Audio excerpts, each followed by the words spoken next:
The difference between the series of Power Rangers and the movie is significant. We had to pay homage to it and yet reinvent a new way of expressing itself. In 2014, Lionsgate and Saban sat down with a plan for 6 Power Rangers films, a full cinematic universe. Toys, tie-ins, sequels already mapped out before a single frame was shot.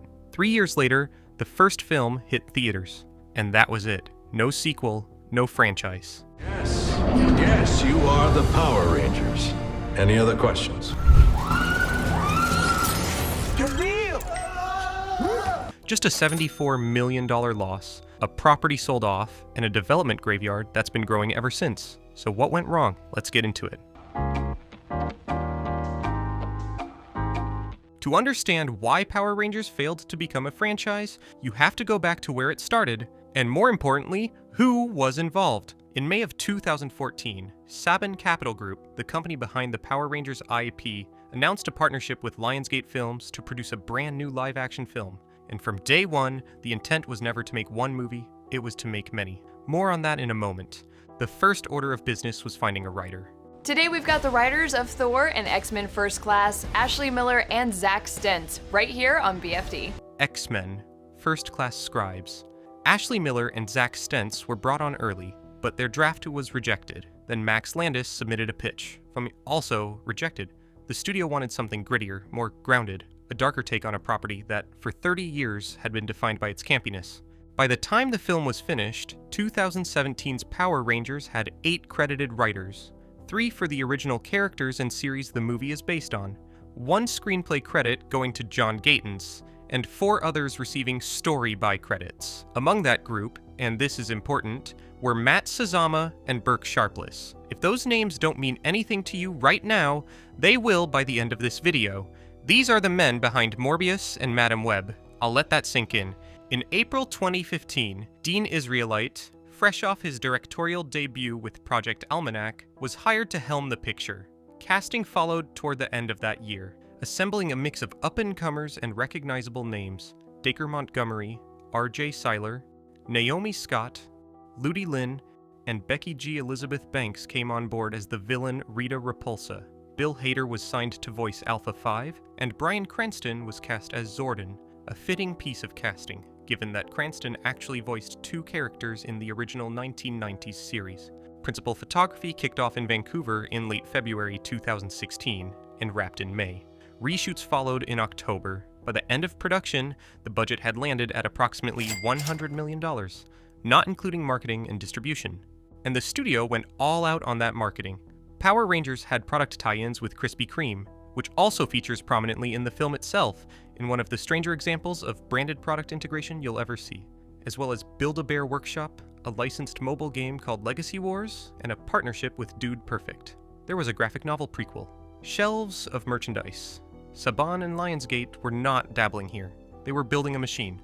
The question was whether the film itself could justify it. Power Rangers opened on March 24th, 2017. Opening weekend brought in $40.3 million domestically. Not bad on the surface, except it debuted second at the box office, behind Disney's live-action Beauty and the Beast, which was already in its second week and still drawing massive crowds. That context matters. Then came week 2. The film dropped 64%. That is a significant drop, the kind that signals audiences weren't spreading the word. People who saw it weren't rushing to tell their friends to go. By the end of its domestic run, the film had earned $85 million in the US.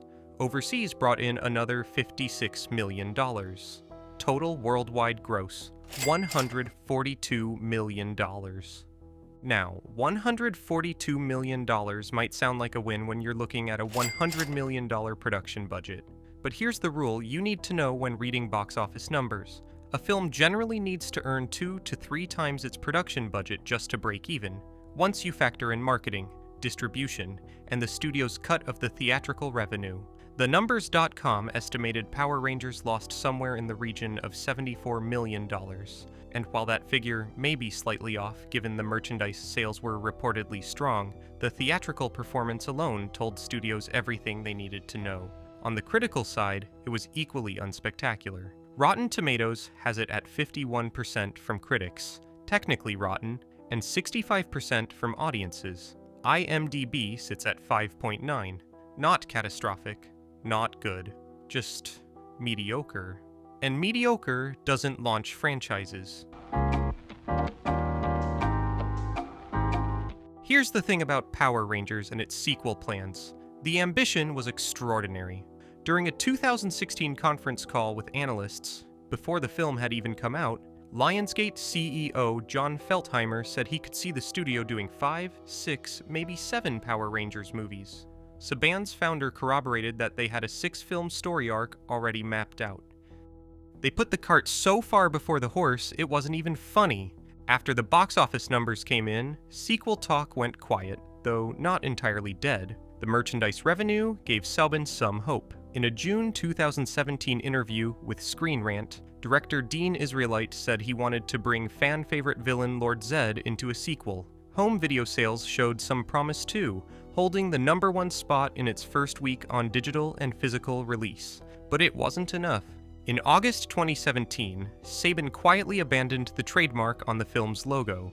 The company put out a statement insisting this meant nothing, that the franchise was as strong and enthusiastic about its future as ever.